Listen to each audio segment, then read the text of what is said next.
ഒരു കൂട്ടം ജീവനക്കാർ ഒരു സോഫ്റ്റ്വെയർ കമ്പനിയിൽ ജോലി ചെയ്യുകയായിരുന്നു. 30 പേരടങ്ങുന്ന സംഘമായിരുന്നു അത്.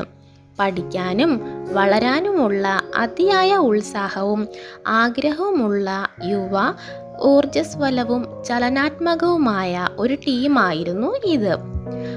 പ്രശ്നങ്ങൾക്ക് യഥാർത്ഥ പരിഹാരം കണ്ടെത്തുന്നതിനെക്കുറിച്ച് ജീവനക്കാരെ പഠിപ്പിക്കാൻ മാനേജ്മെന്റ് തീരുമാനിച്ചു. ഒരു വിരുന്ന് ഹാളിൽ ഒരു ഗെയിം കളിക്കാൻ ടീമിനെ വിളിച്ചു. ഗെയിം കളിക്കാൻ വിളിച്ചപ്പോൾ സംഘം തികച്ചും ആശ്ചര്യപ്പെട്ടു.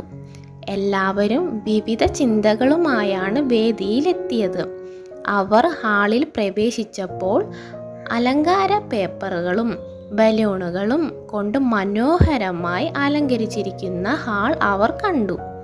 ഒരു കോർപ്പറേറ്റ് മീറ്റിംഗ് ഹാൾ എന്നതിനേക്കാൾ അത് ഒരു കുട്ടികളുടെ കളിസ്ഥലം പോലെ ആയിരുന്നു. എല്ലാവരും ആശ്ചര്യത്തോടെ പരസ്പരം നോക്കി. കൂടാതെ ഹാളിൻ്റെ മധ്യഭാഗത്ത് ബലൂണുകളുടെ ഒരു വലിയ പെട്ടിയും സ്ഥാപിച്ചിരുന്നു.